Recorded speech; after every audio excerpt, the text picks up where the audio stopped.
All right, so in this video, we're going to look at the inversion concept, but I'm also going to introduce to you a different way of implementing the numbering system. So we've looked at so far the numbering system of 1, 2, 3, 4, 5, 6, 7, and we apply that in a way that we have the 1 chord, we have the 4 chord, we have the 5 chord, and then back to 1. We also have the 2 chord, 3 chord, the 6 chord, which is that relative minor, and the 7 chord, back to the 1 chord.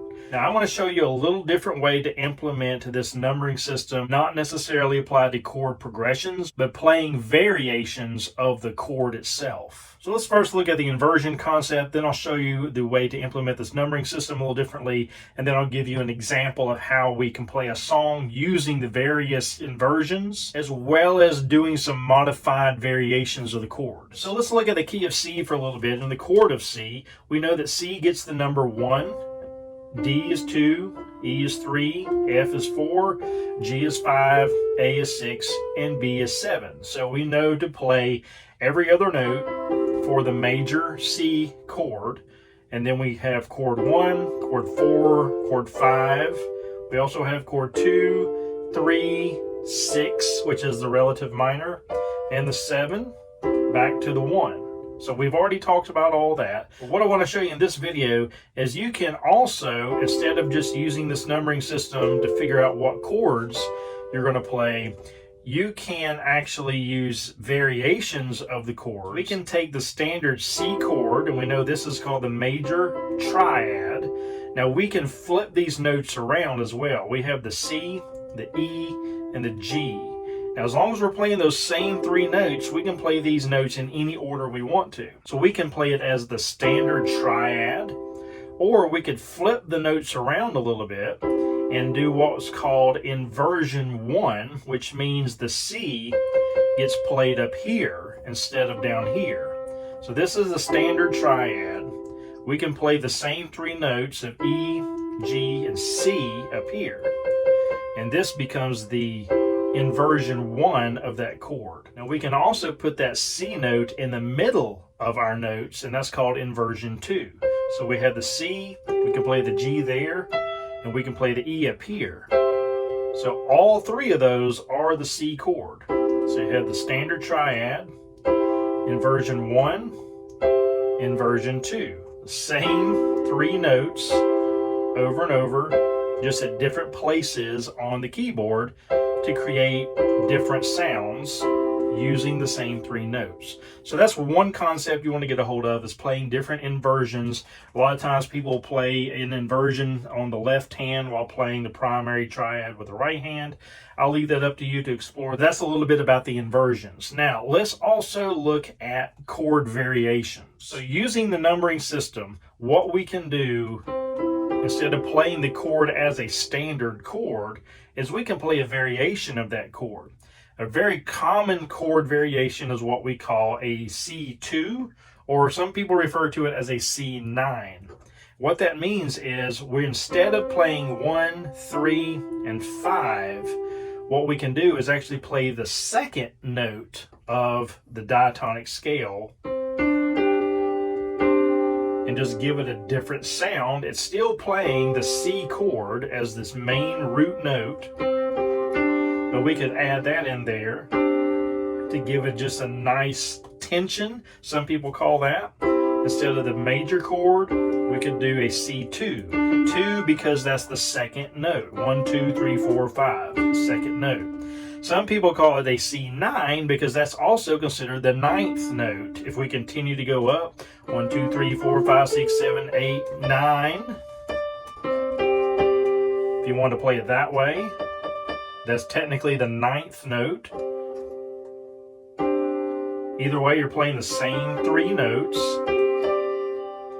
and you're just getting that nice different sound in there that creates a little more drama, a little more flavor, as I like to say. And we can also do that with other notes in the series. We can do, say, a C6. So instead of playing that, we can add that as the 6th note.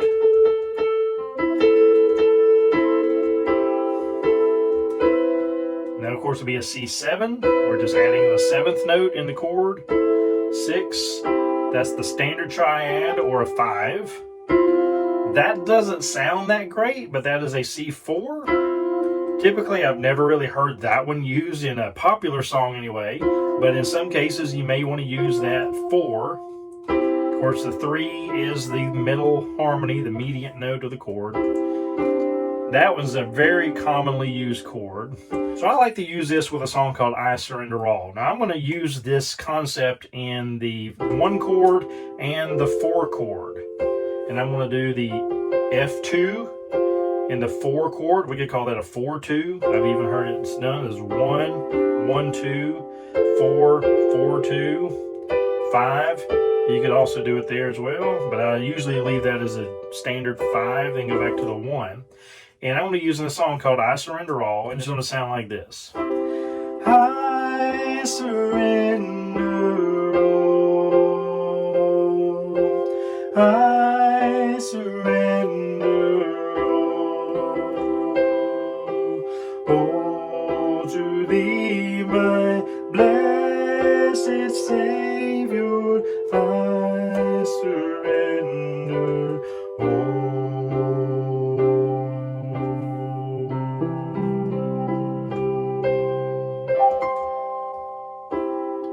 That's a real pretty way to implement some variations of the chords. Again, I was just using standard triads, but I was also incorporating the 2 version or variation of that chord to make those pretty harmonies. All right, now I'm going to show you another example of a very popular song that was popular back in the early 80s anyway, of using the concept of inverted chords as well as variations of chords. Right, so it's going to sound a little something like this.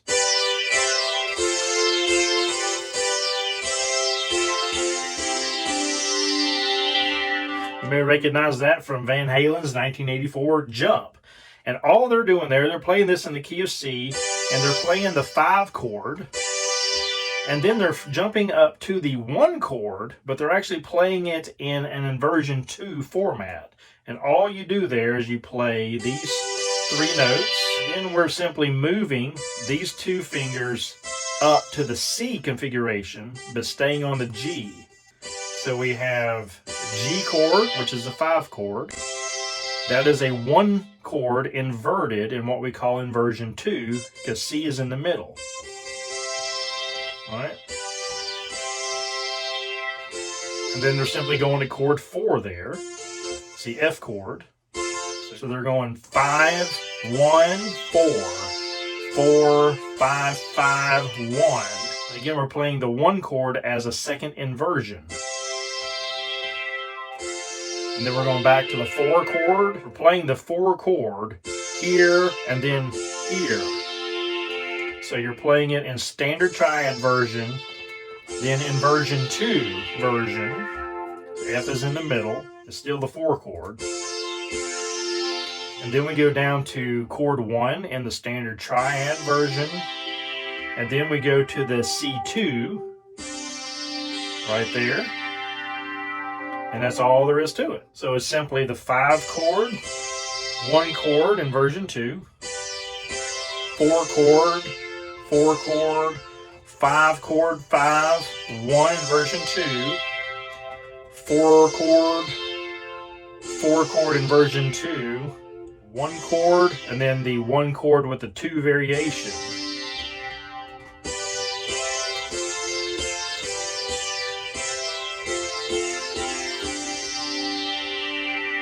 And to give it that nice deep sound as you hear on the recording, you've got just playing the C down here. And I'm using a synthesizer setting to get the sound that I'm getting out of this.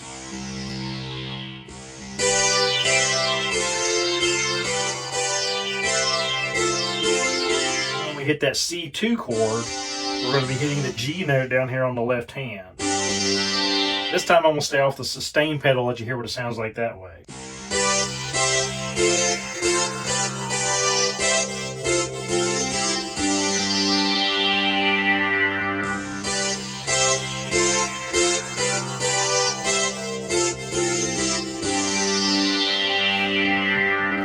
And the longer you hold that out, the more that synth sound you get. But that's an example of simply using inverted chords as well as variations of chords to a very popular song that's one of my personal favorite songs from the 80s.